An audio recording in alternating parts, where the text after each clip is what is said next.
welcome again to another KCSE revision session.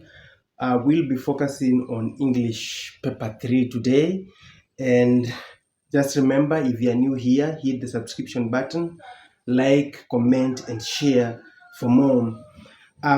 English paper 3 is a very important paper, is a determiner whether you are going to get a good grade in English or not. In fact, those who perform well in English paper 3 end up getting very good grades in English, that is A minus, B plus, and what have you. So this is a very critically important paper that you don't want to miss out. Now, this is a paper that is structured. It has question 1A or B, that is imaginative composition or expository kind of writing for B, or another, or a story based on a saying. And then question 2 is a compulsory essay from a compulsory set text from, that is John Lara's The Samaritan. And then question 3 will be from the 3 optional set texts, that is A Silent Song and Other Stories, An Artist of the Floating World, and Parliament of Owls. So we will begin our session by looking at how to write a good imaginative composition. That is question 1A. And remember, these imaginative compositions are tested in 2 ways. One, where you are given a statement to begin with or to finish with. So that is how question 1 is usually tested. You are given a statement, that input statement, where you have to finish your story with the statement, or you start your story with the given input statement. So basically, when writing of an imaginative composition, a composition must be, that composition, it must be a story. It must be a story. And you know what a story is. A story has a beginning, has a middle, has an end. A story has vehicles called characters that convey the message within that literary piece that you're writing. A story should have a conflict, a clear conflict, and an attempt at resolving that conflict. So create a story, a believable story. So if you write something that's not a story, then they deduct up to 4 marks. So you have to be very careful. And then when you write the story, it must be a relevant story. Let it be a relevant story. Create a story, come up with characters, assign your characters names. But of course, from the examiner's point of view, you are being advised to avoid using set book characters. Always be creative as you write your story. So what makes your story to stand out? Your story will stand out if the examiner is able to follow your story. Write creatively. Express your ideas aptly. Bear in mind appropriate punctuation, proper spelling, legible handwriting. So in other words, let your story have as few mistakes as possible. Remember, at KCSE level, every mistake is punishable. Now, at KCSE level, the compositions are categorized. There are categories for these compositions. From Class D, there are classes: Class D, Class C, Class B, and Class A. And then Class A, all these classes from, from D to A will have their own divisions. For example, we'll have Class A having A plus, A minus, that is A plus, A plain, and A minus. So you have to be, you understand those categorizations so that you can easily avoid those grades that are lower. And of course, also I will help you to understand how you can reach the higher level, that is A class and above. So remember, this categorization is based on level of communication, how communicable is your story. So this categorization is just based on language use. So that in Class D, we are talking about a chaotic script. We are talking about a script that has no logical flow. We are talking about a script that has all problems. A script that you probably cannot even follow the story. A script where a candidate is just trying to say They're just trying to guess. You as an examiner, you guess what they want to say. So this is called class D. There is no logical flow of thoughts. It's jerky. Thoughts are impossible to follow, and what have you. So D will have D minus, that is 1 and 2.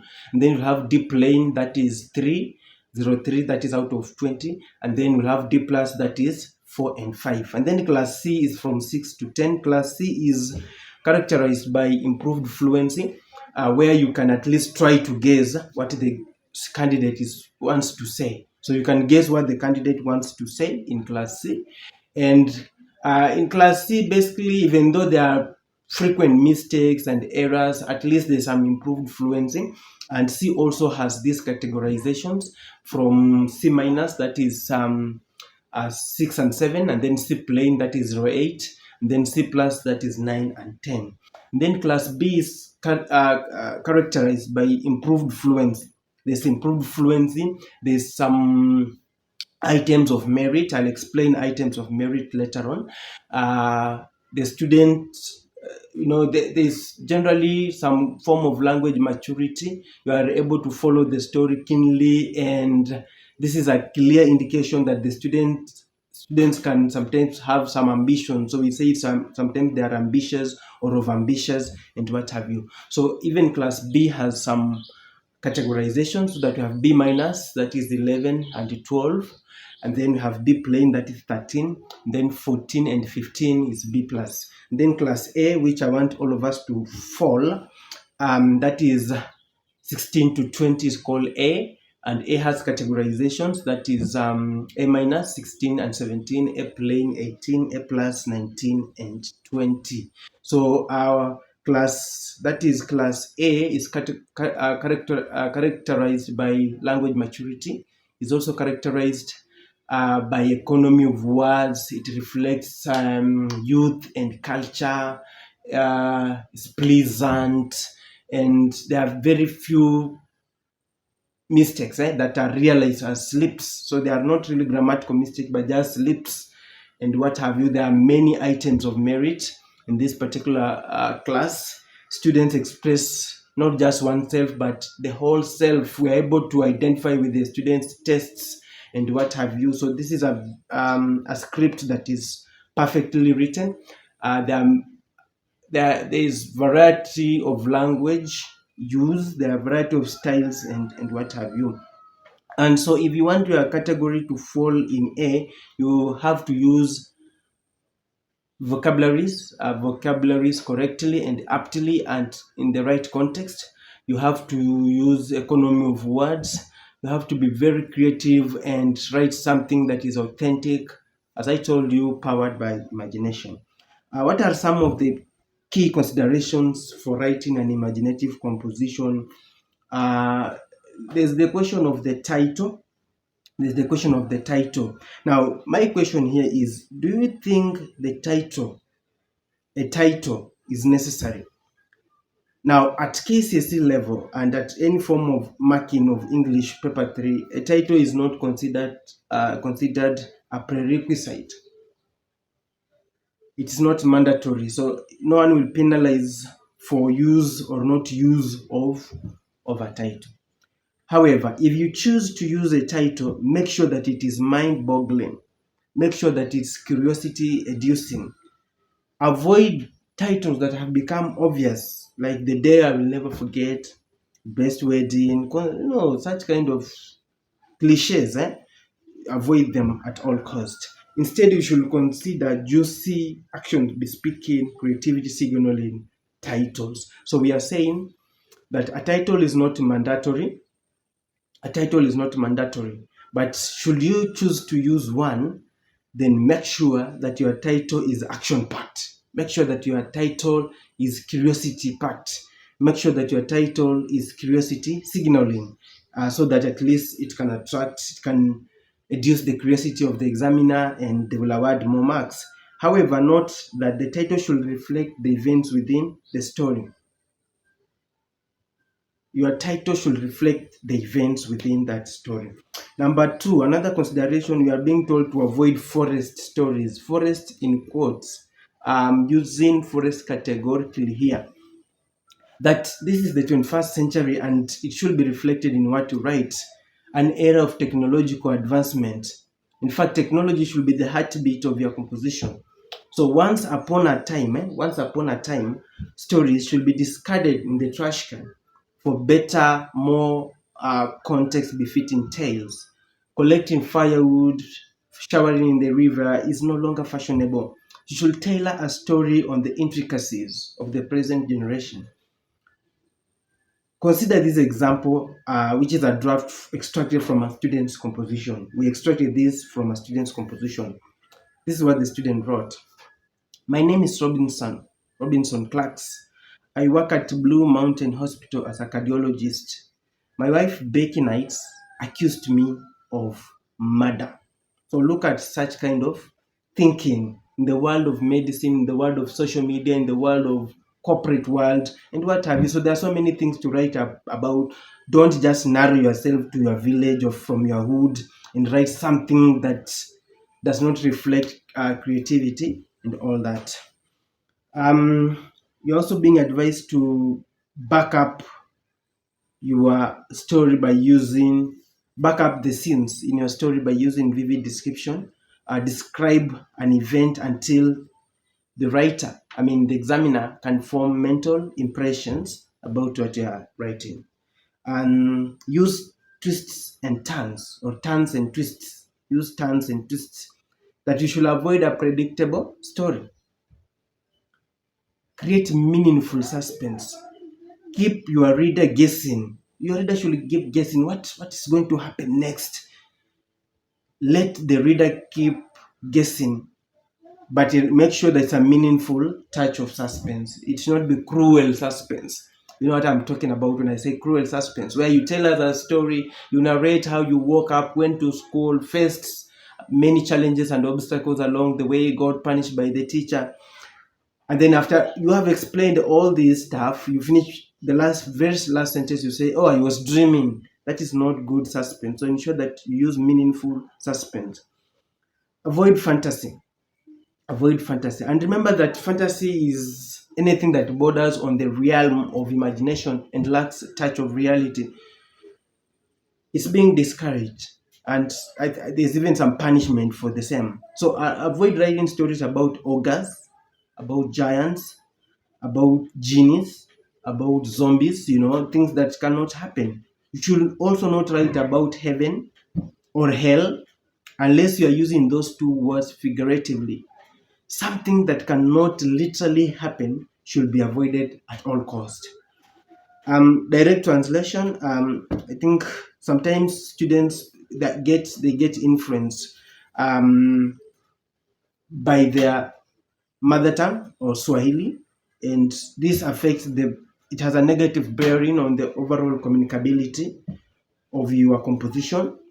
So please avoid directly applying knowledge in your mother tongue to English or Kiswahili. Consider the exceptions in rules and what have you.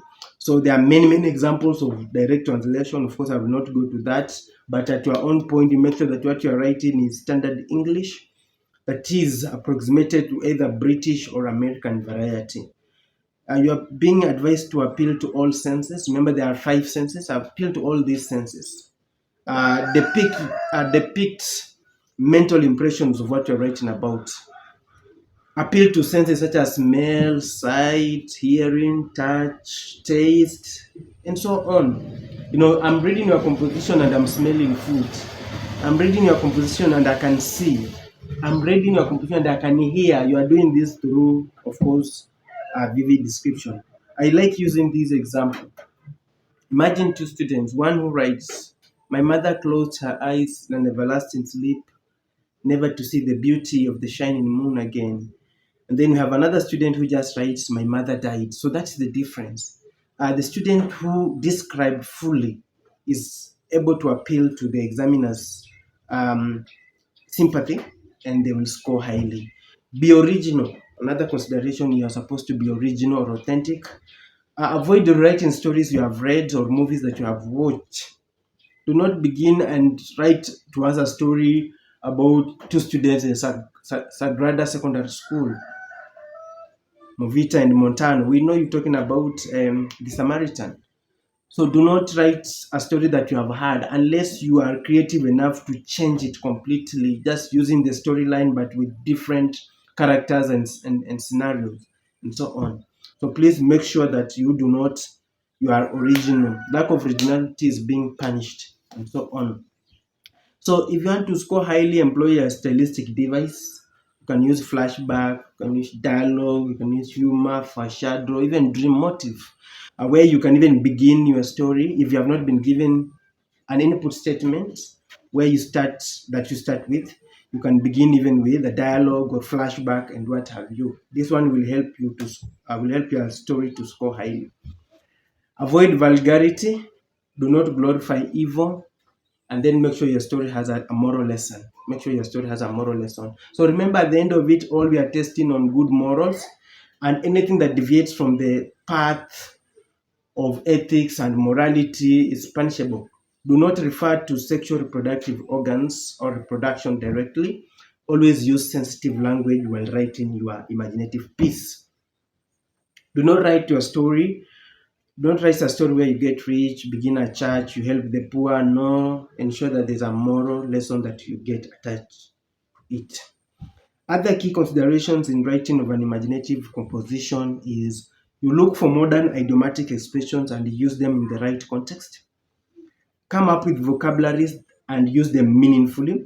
And then make sure that you use the right spelling. Use short and simple sentences to avoid committing too many grammatical mistakes. Use formal language such as mother instead of mom, father instead of dad or pops. Then choose a variety of English to use and stick to it. If you are using Kenyan English, stick to Kenyan English in those particular words only. For example, if you use a word color, COLOUR, that is British variety. If you write again color as COLOR, American variety, you'll be penalized. So be consistent in the use of your variety, the variety that you're choosing, the English variety that you're choosing. Then also their use of contractions such as can't, won't, or won't, couldn't. Use them only in speech or in direct speech, but when in reported speech, do not use contraction. Then lastly, we have what we call Kenyan English, where words such as kumawiki, ugali, jembe, mwalimu, daktari, mzee, panga, and so on have been integrated in English. They are considered Kenyan English and can be used without quotations. So if you consider such aspects, you are most likely going to score highly in an imaginative composition. Please make sure that you watch out. I'll be giving a sample imaginative composition and discussing it, the strengths and weaknesses, in our next episode. If you have liked this content, make sure that you subscribe, like, and share for more. Until next time, bye.